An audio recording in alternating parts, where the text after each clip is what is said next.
అందరికీ జై శ్రీరామ్.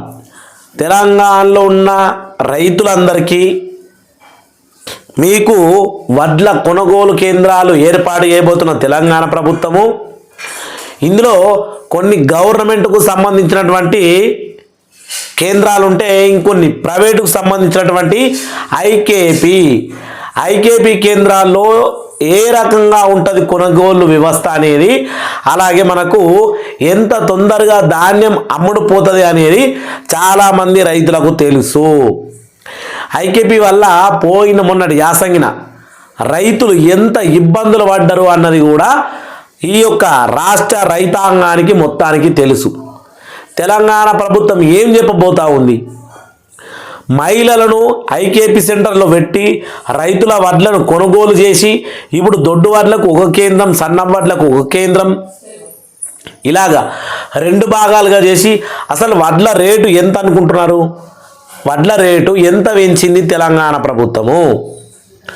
ఒక పుటాసి కావాలంటే 16 నుంచి 1800 పెట్టాలి. ఒక బీస్ కావాలంటే 1400 నుంచి 1500 పెట్టాలి. మందులు కావాలంటే వేలలని.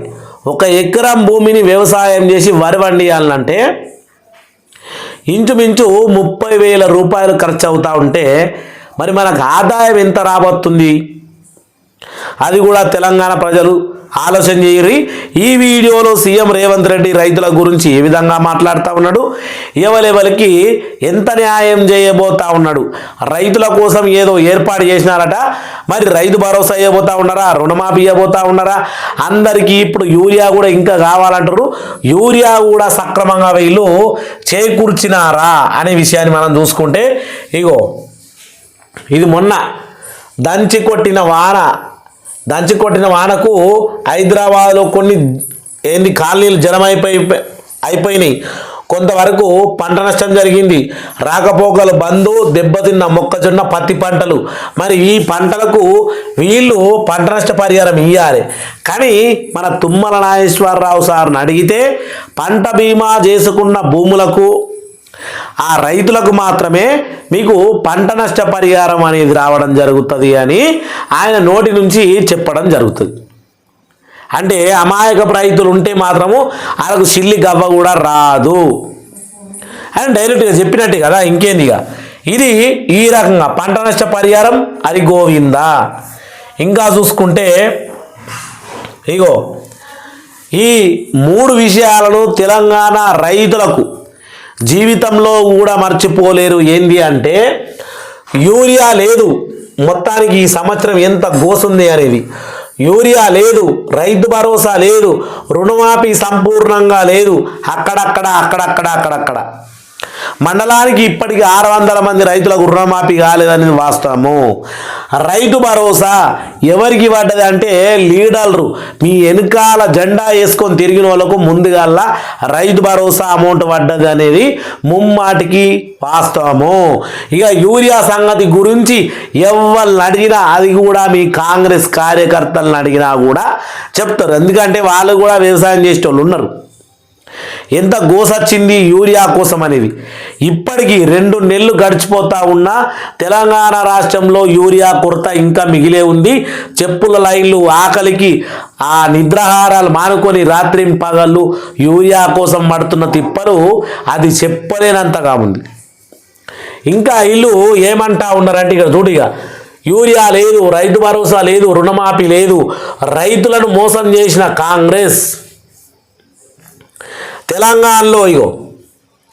తెలంగాణలో ఎన్ని ఎన్నికలు వచ్చినా కాంగ్రెస్ పార్టీకి కర్రు కాల్చి వాత పెట్టడానికి రైతులు సిద్ధంగా ఉన్నారు. ఇది రైతుల యొక్క ఆవేదం, దుఃఖం. ఎందుకంటే దొడ్డు వడ్లకు మీరు రేటు పెంచరు, సన్న వడ్లు వండియాలంటారు, వాటికి రేటు పెంచరు. కానీ మీకు రావాల్సినటువంటి రాబడి ఉన్నటువంటి వాటికి మాత్రము ఈ యొక్క ఏవైతే ఎరువులు ఉన్నాయో, యూరియా కానీ, పొటాష్ కానీ, మందులు కానీ, లిక్విడ్ సంబంధించిన ఏవైనా కానీ వాటికి ఇష్టానుసారంగా రేట్లు పెంచుకుంటా పోతారు. అడిగేదందుకు రైతుల తరపున ఎవడు లేడు కాబట్టి మీ ఇష్టానుసారంగా వ్యవహారం జరుగుతూ ఉంది కాబట్టి ఇక దీని గురించి ప్రత్యేకంగా ప్రత్యేక జీవోలతోనే స్థానిక ఎన్నికలకు సర్కారు సిద్ధమవుతుంది. దశంలోపు షెడ్యూలు మీకు ఎవరైతే ఇప్పుడు ఆల్రెడీ రైతులకు వాళ్ళు చెప్పినట్టు ఈ విషయం కనబడతా ఉంది కదా. మీరు ఓటు అని ఏ ఓటు అయినా సరే అది ఇప్పుడు మనకు జూబ్లీ హిల్స్లో జరిగేటువంటి ఉప ఎన్నికలు అయినా సరే అక్కడ కూడా రైతులు ఉంటారు, అక్కడ కూడా తెలంగాణ ప్రజలు ఉంటారు, కర్రు కాల్చి వాత పెడతారు ఖచ్చితంగా. ఇక గ్రామాల్లోకి స్థానిక ఎన్నికలు అని వస్తే మాత్రం ఖచ్చితంగా మిమ్మల్ని వదిలిపెట్టరు. మరి ఇదేదో అంటా ఉన్నారు, దీని గురించి చూద్దాం ప్రజలారా, ఒకసారి చూడండి. ఒకసారి ఏమంటా ఉన్నారు, ఇగో రైతుల ఖాతాల్లోకి డబ్బు జమ. ఏం డబ్బు?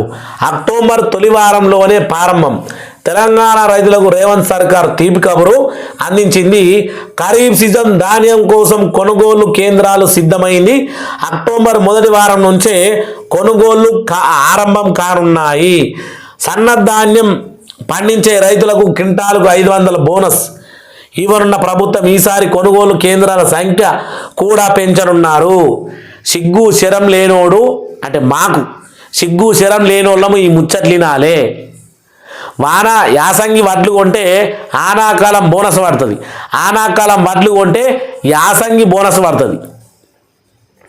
ఎంత రేటు అనేది కనీసము ఈ రేట్లు మీరొచ్చిన కాడ నుంచి 2 సంవత్సరాల నుంచి ఎంత రేటు పెంచిర్రు దొడ్డు వడ్లకు సన్నం వడ్లకు అనేది క్లారిటీగా మీరు చెప్పగలుగుతారంటే చెప్పరు.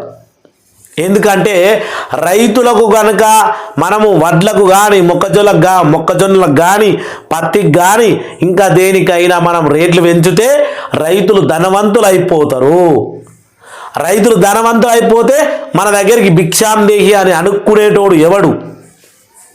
ఇది వీళ్ళ అహంకార దుర్వినియోగము. ఇక దీని గురించి మనకు అవసరమే లేదు. వీళ్ళు చెప్తున్న గొప్పలు చూడరు. ఇగో రైతుల సౌకర్యం కోసం ఈసారి కొనుగోలు కేంద్రాల సంఖ్యను గణనీయంగా పెంచడం. గత ఖరీఫ్ సీజన్లో 7,139 కేంద్రాలుంటే ఈసారి వాటి సంఖ్యను 8,300కు పెంచడం.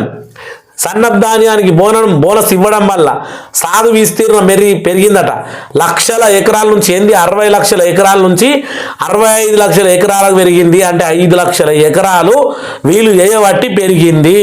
పౌర సరఫరాల శాఖ కమిషన్ డిఎస్ చౌహాన్ ఇప్పటికే వ్యవసాయ శాఖ, రవాణా, పోలీసుతో సహా 8 శాఖలతో సమీక్ష చేసి కొనుగోలు కేంద్రాల కార్యాచరణకు సిద్ధం చేసిండు. 3 జిల్లాల్లో పంట నష్టమై ఇటుక మెట్టలు పెట్టినాయి. ఎంత? 70,000 ఎకరాలు, ఇంచుమించు 70,000 ఎకరాలు. వాళ్ళకు పంట నష్ట పరిహారం ఇచ్చే దిక్కు దివాణా లేదు. కానీ వీళ్ళు కొనుగోలు కేంద్రాలు ఏర్పాటు చేసిండ్రు. మీరు ఇక పొలాలు పోయంగా తీసుకొచ్చాడు వారపోయిండ్రి, మొలకలు వచ్చేదాకా కావలు కాయండ్రి, మంటలు పెట్టుకుంటా సల్లు చావుండ్రి. కానీ మేము చెప్పింది చేస్తూనే ఉంటాం, జరిగింది జరుగుతూనే ఉంటుంది. ఎవడు పోతే ఏం బా మేము గిరే మాటలు మాట్లాడతామని ఈ దిక్కుమాలిన ప్రభుత్వము రైతులకు 2 నెలల నుంచి యూరియా కరువు అయితే ఢిల్లీకి ఇప్పటికీ 4-5 సార్లు పోయింది యూరియా గురించి సీఎం. ఏది మరి యూరియా? సరే ప్రజలారా, మీరందరూ ఈ వీడియో చూసిన ప్రతి ఒక్కళ్ళు మీ అభిప్రాయాన్ని కింద కామెంట్ చేయరి. మీ అభిప్రాయంతో పాటు ప్రతి ఒక్కరు సామాన్య ప్రజలు చూడొచ్చు, రైతులు చూడొచ్చు, జరుగుతున్నటువంటి తెలంగాణ పతనం ఏ విధంగా జరుగుతూ ఉంది. తెలంగాణ పతనం స్టార్ట్ అయింది ఆల్రెడీ. ఆర్థిక సంక్షోభంలో పడిపోయింది.